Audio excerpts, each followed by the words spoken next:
Welcome everyone. This is the ASIS general meeting for March.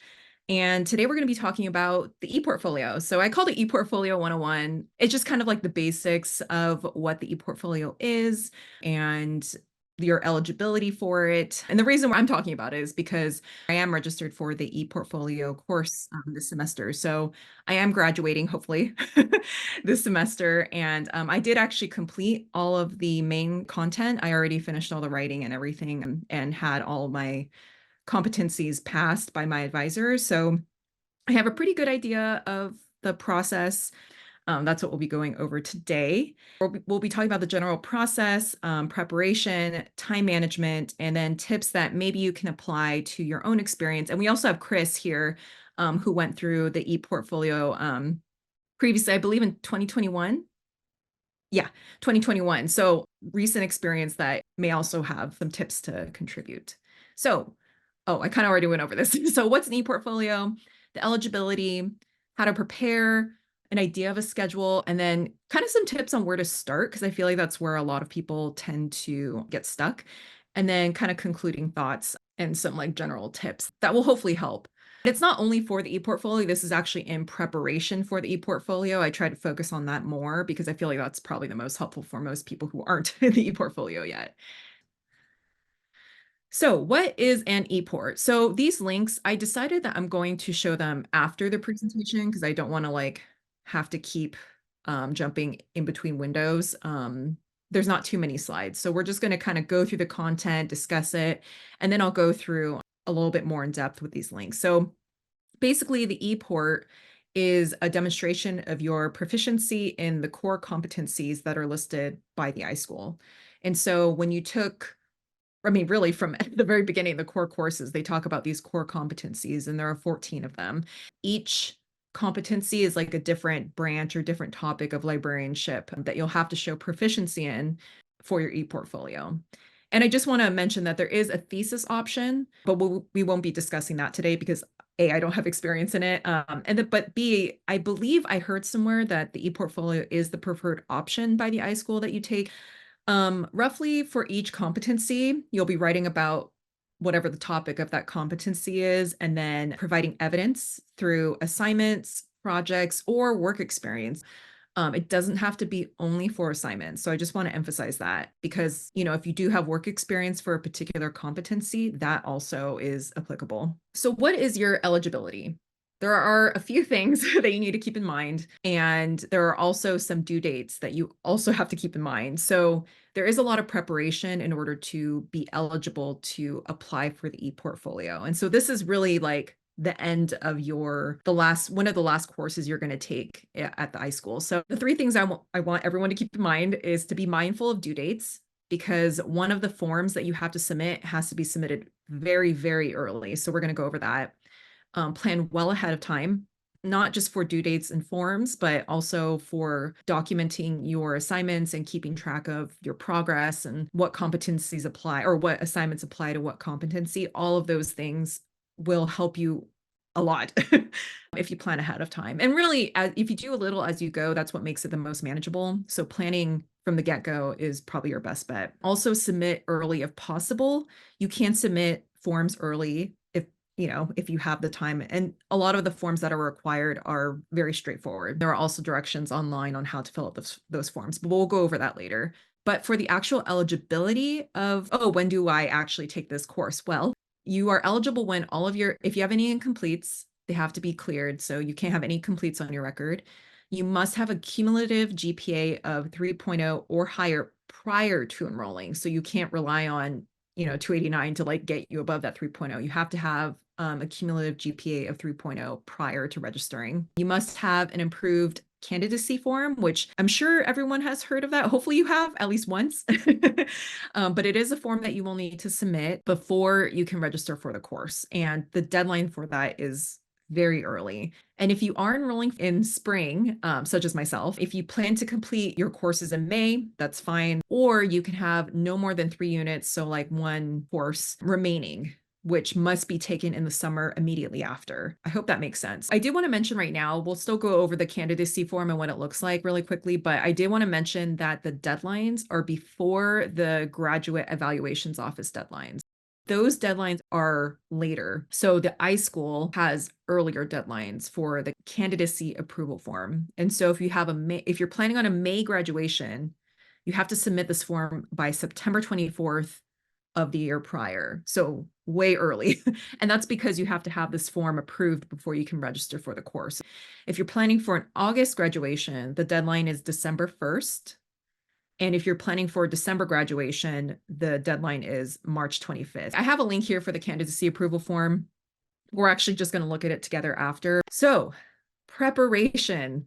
There are many ways to go about this, obviously. It depends on your own organization. It depends on your own schedule. These are the things that I feel like would be helpful and are more general tips that can help pretty much anyone, right? If you're planning on doing the e-portfolio, planning ahead of time, like I said, is going to be so helpful when you're actually taking the class.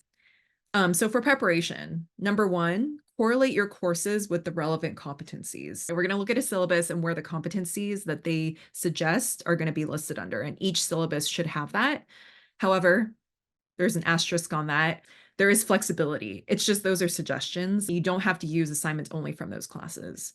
So the second one is organize your files in your coursework. And this is going to be obviously custom to whatever fits for you. So if folders or alphabetizing things, Google Drive, iCloud, whatever works for you, just make sure that you know where you can find assignments or whatever from certain classes. That will probably be the most helpful. Number three is highlight and tag useful sections of your work now. So as you're taking courses, highlight things that you like about your writing or certain discussions that you either enjoyed or you thought were interesting or that you're like proud of. I would highly recommend just highlighting, tagging, documenting somewhere what those sections are, because having to go back and find them or even just remembering that they exist is going to be difficult after you take all these courses. So I highly recommend just like at the end of the semester or even as you go, highlight sections, tag sections, write a little comment saying competency G next to it, because I feel like that would be really helpful for finding later. And maybe even having a spreadsheet or somewhere to list what assignments you think would be the most relevant for your evidence would be really helpful. I did not do that. That's why I'm recommending it.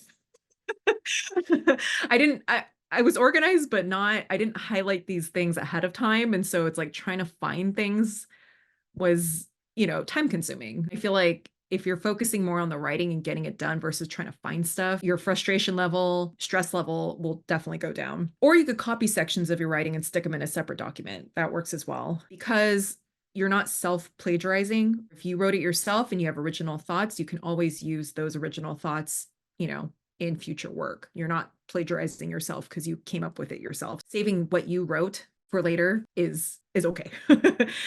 And then the last one is more of a strong suggestion. I wouldn't say you have to do this. However, I would think it's very helpful is get ahead on writing anything if possible. If there's a certain class that was focused on a certain competency and you already have all your evidence together, writing a summary of what you learned that semester will probably get you like 50% at least the way there for that competency. Having anything to write, at least for me, editing it was a lot easier than coming up with stuff from scratch, basically, or having to backtrack and find information. If you could just like even bullet points, copy and paste certain references that you liked, you don't have to write a full-blown essay up front, but I think having notes of your thoughts and the key things that you learned throughout that semester from that course, having those things noted somewhere is really helpful. And the reason why I suggest this is because, in my opinion, the e-portfolio is a test of time and energy management and skill, I guess, too. But you've already learned all of the material that you need in order to complete the e-portfolio, right?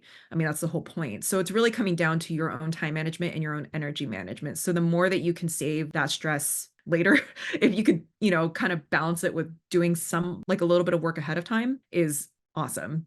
So unless you're a fast writer or enjoy writing a lot at a time, I would highly suggest trying to prepare as much as possible ahead of time. So that's it for preparation. Okay. So schedule. This is the one that I kind of had a hard time putting together a slide for, because I feel like I didn't want to assume that people can follow a really strict, aggressive schedule because everyone's lives are different. One thing I do want to note that I actually wasn't aware of, and I might have missed it if it's listed. The ePortfolio deadline. Chris, I don't know if this was the case for you as well. The ePortfolio deadline, when you have to have all your writing done, is not the end of the semester. It's actually like a month beforehand. Yeah. So just, I don't remember that being mentioned anywhere. And so it wasn't necessarily a surprise, obviously, but that's to allow for your advisor to review and, wrapping up the end of the semester. So when you go into the ePortfolio, you do have the semester minus a month. So for example, all of my writing is done mid-April, not May at the end of the semester. So I just want people to keep in mind that when you're looking at schedule, you don't have the full, what is it, 15 weeks or whatever. Let's see. What data am I supposed to save? Is it just the files that are downloaded via the ePortfolio interface? Am I supposed to save screenshots of all of the discussions? I honestly feel lost because my assignments are necessarily tagged by instructions as meeting certain competencies. Oh, okay. Yeah. So I'm going to answer this really quickly since we kind of talked about like how to prepare before I go into the schedule. So I would say from Canvas, you can actually do like a download of all of your submissions that you've submitted up to Canvas. And I would highly recommend doing that before starting the ePortfolio. Yes, if in doubt, save absolutely everything. So you do have like the final versions that you submitted to Canvas. For discussions, I honestly just, before they take those courses down, because I think they give you some amount of time, obviously, before removing it from your Canvas website, I went in and just like copy print, Control P, and save that file. So I had my own document of what I posted to the discussion board. I also had like a separate document that I had on Google Drive where I typed out my response during the course. However, I wanted like a final version of what I posted as well, because that's what I used when I submitted. And when you do submit discussion posts, because you can discussion posts as evidence, basically just kind of copy and paste that into a separate document and then share that with your advisor as part of your portfolio submission. Do you suggest writing ahead of time per class or per comp? Ooh, I would say probably per comp. I know that requires being familiar with the competencies like ahead of time, but I feel like that's probably good. So having your evidence for your competency helps a lot with actually like writing the introduction part. So we'll kind of go over like what each competency will include, typically like a short essay of that topic, at least 3 pieces of evidence for each competency, and then a conclusion. And so I would actually do the writing per comp.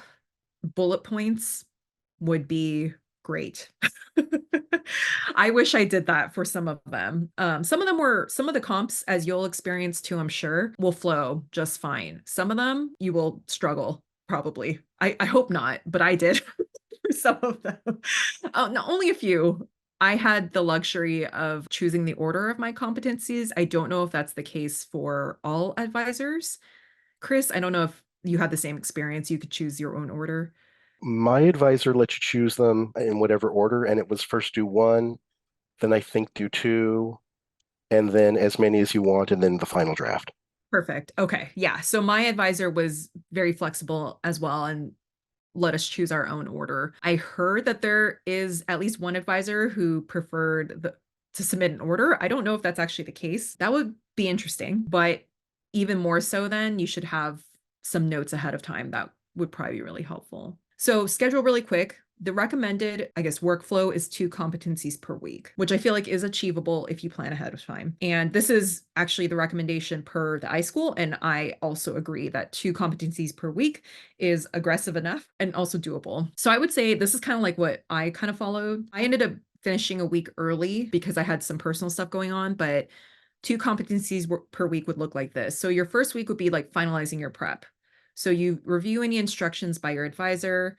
You can schedule kind of like your tentative order. Hopefully, if you have the flexibility, you can have a tentative order of competencies that you want to follow. And then just make sure all of your organization and setup is ready, which you should already be pretty familiar with your own organization, right? So it's just kind of like making sure you have all the pieces together. So week 2 through 8, which I think is technically 7 weeks, that's 2 competencies per week. So once you have like an order of what you want to write, you can kind of schedule out, right? I want to get this competency. I want to get A and O done this week. I want to get E and G done this week. And it can change. Mine changed over the course of the weeks. It just depends on your mood, your motivation, but 2 a week is what you're aiming for. And I did want to note that the first couple weeks may feel hard. For me, it did, even though I was writing the ones that I actually felt the most confident in. And it's because you're just trying to get into the habit of writing, right? And so I do have some tips for how to get over that initial hump of like, this is hard to get started because it's hard to get started on a lot of like big projects, right? I'm sure everyone's experienced that. And then the last week, week 9, which actually would, if you're following this schedule, would be like your introduction, your conclusion, and your affirmation. Affirmation is not something that you write. It's something that they give you that you have to include in your e-portfolio as like a integrity declaration. But the introduction, the conclusion is kind of like, this is what my e-portfolio is, and this is what I learned. And so that stuff is easy at the end because you wrote all of these competencies beforehand. So really your introduction and your conclusion are going to be, they're going to be fast. So at this point, you would have to have addressed your advisor comments. So if you, once you send them your draft, they review it, they may have comments to come back to you, and they'll eventually let you know that you passed the competency and you can move forward. So that's it for schedule. So where to start?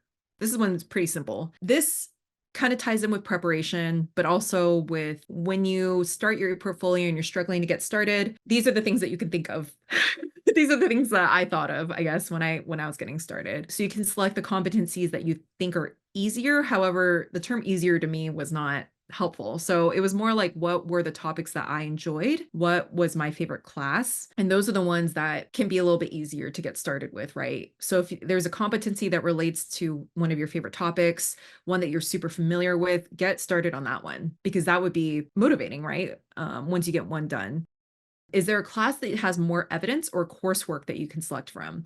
I just want to note here that Info 200 and Info 204, those are going to be awesome for answering a lot of the competencies. I found they were very helpful, not necessarily for using the evidence for it, but just like what was discussed in those classes. Those classes are very helpful for kind of like getting your brain going. At least it was for me because they touched on a lot of the topics that are discussed across all of the competencies. So I would say be very familiar with the discussions and the assignments that were used for those two classes because I feel like those were very helpful. There are going to be competencies where Info 200 and Info 204 might be the only classes that you have evidence for, and that's okay. I want to say that now. Do not panic if you do not have a class that ties directly to a competency, okay? Because I feel like that is a concern that comes up a lot. You will have the evidence to show that you are proficient in that competency. And then the last one is there a course where you did a lot of research? Info 200, for example, there was the research paper, right? Sometimes those classes, honestly, because you did all the work and you put a lot of work into it, and hopefully you're proud of that work, are great pieces of evidence for your competency. So, you could start with that as well. When you give your advisor a draft, is it the final draft or the first one? For me, it was like I guess a final draft, like, something that you're like, this is it. However, they could have comments. So it's a draft, right? I wouldn't say a rough draft unless, yeah, your advisor is open to that. But in my experience, it was basically like a final draft, right? So you already kind of rough draft, edited, finalized, and then submit it. So just some last tips I have. The competencies, like I said, are just suggestions. The ones that are listed in the syllabus are just suggestions. So you don't have to only use evidence from those courses. I just want to emphasize that. It's important to note what assignments may fall under other comps as well. A piece of evidence doesn't necessarily have to follow only that competency in that class. Okay, hopefully that made sense. As you're going through the e-portfolio, take breaks. Honestly, it's a lot of writing. Writer's block and burnout can be difficult to overcome, and it's okay to step away for a bit. I felt like I had a few moments of that, and taking a break, even if you might fall a little bit behind your schedule, it's okay because it's better than burning out because it's a marathon, honestly. You're writing 14 essays essentially. If you're including the introduction and conclusion, you're kind of going like 15, 16 essays. Kind of pace yourself. And that kind of goes into the next point. If you don't feel like writing, work on organizing or compiling your evidence for the next comps. One of my biggest pieces of advice is as you're getting started, you're going to figure out what's easier to write and what's more difficult. For me, I try to go in order: introduction, evidence, conclusion. I actually found it easier to write the evidence first and then to write the introduction after. because then I was able to, yeah, and Chris agrees. So I was able to familiarize myself with the actual content that I wrote and then apply that to the essay. And so do not feel like you have to write like the introduction first and then your evidence. I would highly recommend doing your evidence first, honestly. But I felt like then I felt like I got like half of the competency done if I did my evidence first, right? And that was really motivating for me. Because I felt like if you had half of it done, then you're like, no big deal. I could get the essay knocked out. So I found that motivating, and hopefully other people find that motivating as well. So there are example eports that your advisor will like link you to. There's kind of like a document where there's like example eports. And I would say refer to the examples when you're stuck on finding evidence. You can use it for inspiration in terms of like, you cannot think of an assignment or a piece of evidence for maybe a class where you don't have a lot of evidence for. You can go to that competency and take a look at what someone else applied. And maybe that would be helpful for you. Or maybe they use their work experience or volunteer experience. You're like, oh yeah, I had that kind of experience as well. Use it as just like a reference. Obviously, do not plagiarize. Those examples are provided to you for a reason. So and then lastly, you shouldn't have to find new materials. And I can't emphasize that enough. What you have to submit for your e-portfolio, you've already done, or really this should be a case, or you should do very minimal research beyond, unless you want to go above and beyond. That's okay. That's okay too. I'm not going to say no to that. However, you did all the work already, right? So when you're putting together the essays for these competencies, you already did the research for a lot of them. You shouldn't have to go out and find new resources. So if you find yourself kind of going down the rabbit hole of like researching and trying to find new materials to write about, I would recommend kind of reeling that in, because it's not really necessary unless you want to do it. I'm not going to say that that's wrong, but if you're, running out of time, just be mindful of that. Does anyone else have any questions at this point? To present your evidence is all in essay form. I hear in Facebook ePort once. Oh, images. Actually, I'm sure images are fine. However, my advisor did not necessarily actively encourage that. Yeah, of course. Yeah. I mean, yeah, do not be anxious. I mean, I guess I say do not be anxious. I was anxious about the e-portfolio as well. So I totally understand, but I really hope this is helpful. And we're going to still talk about a few things. I know it's already 6:40, but we still have a few things to go over. And hopefully it'll be helpful. Perfect. Okay, so you should see my desktop window showing the ePortfolio handbook. If you've done any research at all, I'm sure you've seen this website, and it's a lot of information. It is. We kind of went over the eligibility and then your enrollment, all those things, the due dates, which I'm going to click on that really quick. So here you'll see the due date is not the end of the semester. I just want to emphasize that again because it is important to keep in mind when you're scheduling. We're not going to go over all these pages. I don't feel like it's necessary unless you have specific questions, but I will get to your question, Melissa, as well. There's also this blog that you'll be provided a link for. It really has basically very similar information for the ePortfolio as well. We're not going to go over all this information. However, this will be sent to you prior to you starting the ePortfolio. And I do recommend that you browse through it. I don't think you need to read through I mean, I shouldn't say that. Maybe you should read through absolutely everything. It's a lot of information though, so it could be easily overwhelming. We did talk about the eligibility, but the one thing I wanted to go over was the candidacy approval form. These are the due dates for the iSchool. And so for May graduation, you have to submit by September 24th, August by December 1st, December by March 25th. So these are very early deadlines. So you must plan ahead of time. Let's see. Here we go. So this is what your form will look like. I think they went over this in either 203 or 200, one of those classes. I think you took a brief look at it probably, or they at least linked it to you. It looks daunting. It is not, believe me, because all of this stuff is stuff that you know. Your personal information, your degree information. There are instructions on how to fill this out. This huge table is you filling in the courses that you took. That's literally all it is. All of this culminating experience, all this stuff, the instructions for how to fill these out are in the instructions that they give you here.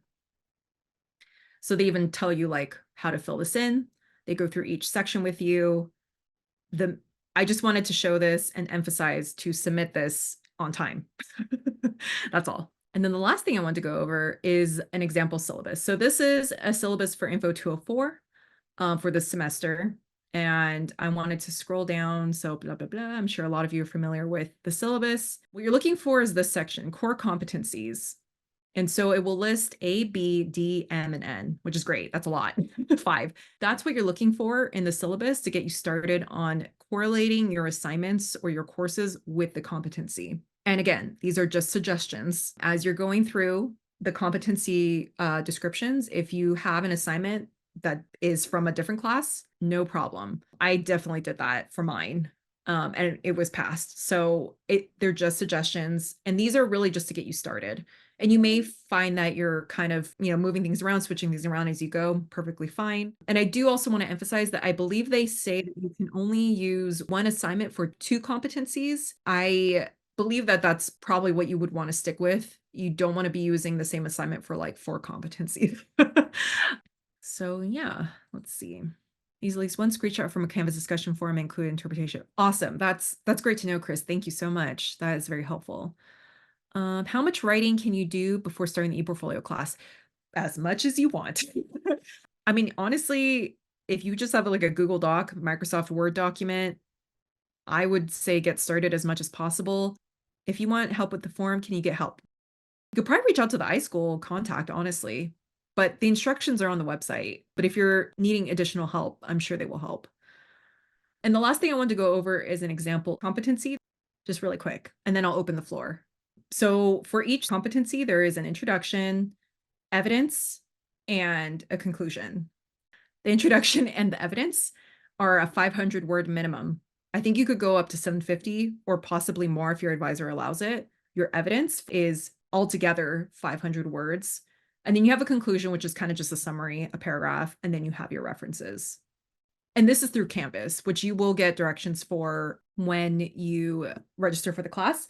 You also have the option of using your own website. So I will open the floor to anyone who wants to speak or add anything. I'm hearing that it's very different depending on your advisor. It could vary depending on your advisor. Although the word minimum that I was following was based on the shared document that the iSchool provides. I believe it's called critical information or something that they send you. And they do say that 500 words is the minimum. 500 words for each section, or 500 words for your introduction, 500 words for your evidence collectively. So we've got a question of, would you mind showing that last example of the comp essay again with the 2 500-word parts and conclusion? Okay, yeah, that is my own, so do not judge. So this is competency A. I put the description or the statement from the iSchool of what that competency is. My introduction is the 500 words, so it's really just like a summary of your description. And then the evidence section is 500 words all together. Okay, so not each evidence, but all together. So there's 3 pieces of evidence minimum and 500 words minimum all together. And your conclusion is like, there's no word count on it. It's just like a paragraph is what they say. And then any references that you use. You have to have 3 references per competency minimum, which should not be hard. I think that's it. Hopefully that was helpful. I know I talked fast, went through a lot, and hopefully it provided some context. I do want to say, it's perfectly normal to feel anxiety about it. However, it's manageable. You can most definitely do it. However, I would recommend preparing as much as you can ahead of time. And that does not necessarily mean writing essays, more essays ahead of time. Bullet points, highlighting, making notes for yourself. Anything to save you time later, you'll be thankful for, because I did not for a lot of those things. And I feel like a lot of my time management and like, I wouldn't say frustrations, but just like times where I felt like, oh my gosh, this is, taking me forever, is because I wasn't prepared enough. I had all my assignments organized. I had it organized by class, by competency. I knew what classes applied to what competency, but I didn't even necessarily have like the specific pieces of like assignments for each comp ready to go for all of them. So I felt like if you even have that ready to go, if you can even write the evidence, why you feel like that piece of evidence is applicable to that comp, great. You'll probably use that, and that will save you a lot of time. And if you don't have time to do it, that's okay too. I don't want you to feel bad that you can't get all that stuff ahead of time. You do what you can. Does anyone else have any other questions or want to contribute anything? I am more than open to answering anything. I was curious if Chris had any advice since he is our other Yeah. portfolio completionist here. Well, first off, it's great to be here. A lot of colleagues helped me when I was totally freaking out and losing my mind doing my e-port. And I made the same mistake as Catherine of being less organized than I should have been. And well, she covered a lot. I took notes. Oh, yeah. Awesome. Um, I would say like my secret weapon for when there were competencies that I was just like, I don't know. I don't know what I think. I don't know how I want to say this. If you haven't bought the portable MLIS, it's worth having. They change. It's kind of like going between Word and Google Docs, where it's the same thing, but everything is reworded and moved around just enough that it's not quite infringing. There were times when I could not wrap my head around a competency. I started thinking thematically rather than like vocabulary key terms, just, do your Yeah. internal vocab thesaurus. And every competency had a chapter. It gave me ideas, and then I could pull something from my portfolio and be like, oh, that works for that. Awesome. Yeah, that's great. I mean, honestly, getting any inspiration to get started and to get going is so helpful. Yeah. Because honestly, once you get going, I feel like you will find your flow, you know. Yeah, the book is called The Portable MLIS. This is the second edition. There might be a third out by now. I did not need it for 204. Some people did need it for 204. I And didn't. not too long ago, someone on one group was like, crap, I need a chapter.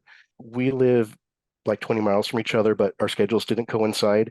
So I just photographed 10 pages and texted them to her, and she was appreciative. It got the Oh, job done. nice, nice. Well, we're librarians. This is what we do. Right. Um, no, Catherine covered a lot. I would say before, I know they've made it a lot more uniform, but every advisor has their particular thing. Dr. Bodart used to be infamous. So she wanted a lot of writing. Other professors wanted as little writing as possible. But beforehand, definitely look at the competencies, look at all of them, take some time, reflect, and think on them. And then I had the hardest time wrapping my head around the competency and curriculum spreadsheet. I could never quite get it to mesh. Yeah. So for Yeah. me, I abandoned that and started thinking, okay, concepts like competency K, that was all, everything I used for that came from Info 250 learning environments. Another person who took no education classes, and a group of us were talking with them and we're like, did you make a LibGuide? But yeah, that counts. Yeah. That's a personal learning and that's a personal learning experience. Exactly. Yep. Um, Yep. Ahead of time, you can certainly think about, okay, what thing did I do that worked for this? What thing did I do that worked for that? For one, on the competency on diversity, I'm forgetting her name, but the class in intercultural communication, Mhm. partway through it, when we were talking, it was a unit on intersectionality in the class. Yeah. And I just frankly outed myself that, well, my intersectionality is growing up in a very devout Roman Catholic background, and I'm also gay. Mhm. And religious and Christian folks and queer folks tend to not like each other. And I was just saying my truth, and that turned into two other people sharing their similar experiences. And so I forget if I used that for either intercultural or advocacy for minority groups, Uh-huh. but Right. I took a screenshot of that Canvas discussion, contacted everyone else who commented in that thread, and then blurred their names for their privacy. Oh, yeah, Yeah, yeah. I mean, Yes. I got their permission beforehand, of course, Yeah. and I use that as evidence, just because I'm like, oh wait, well, that's a minority, that's a form of intersectionality that counts. Or was it competency O, global perspectives, maybe? Global perspective is, oh yeah. Hmm. Yeah. And so, like, if you are stuck, if you don't think you have anything worth looking into to give you ideas, you can look at the example eports and get inspired by them, but don't copy them. You will find something, even if it's just responding to someone else's discussion thread. There's something somewhere. Yep. Here's a question. In the Student Success Planner, or just planning in general, what would you say is a good balance of comps? According to the syllabus tally, I just charted my remaining path, and it looks like in a couple of comps, I'll only have 2 classes. Is that okay if you only have 2 classes that cover a comp? I think it's fine, Oh honestly. yeah. I honestly don't really think that matters too much because I think as you're going to go through familiarizing yourself with the competencies, you're going to realize that you can use assignments from other classes that Oh, may not necessarily directly apply. And oh, go ahead, Chris. yeah, it's not about does this competency come from a class that lists that competency on the syllabus. If you're just stuck, think in terms of themes or in terms of skills. Yes. 100%. 100%. I completely agree. Do not limit yourself to thinking, oh, I only took 2 classes in that. I'm not going to have enough. You will. I promise you will. The next question is, what did you do when you can't decide which evidence to use for each comp, especially if you feel you have a lot for one comp and all of those assignments can work? Yeah, I tried to select evidence that was more like diversified, where I try not to use 2 assignments or 2 pieces of evidence that seemed similar, either format wise or content wise. I tried to, if I had a lot, which is great, you can choose. I think you actually can include more than 3 if you want, but 3 is the minimum, and you do have to meet whatever word count minimum is required as well. When you say don't copy them, do you mean don't use the same assignment or don't copy what they wrote? Oh, don't copy what they wrote. No plagiarizing. I mean, you can use the same assignment. I mean, if you feel like that's your best piece of evidence to present and put forth, then I would say, yeah, And another question, can you use one assignment for more than one comp? you can. However, I think they say a maximum of 2.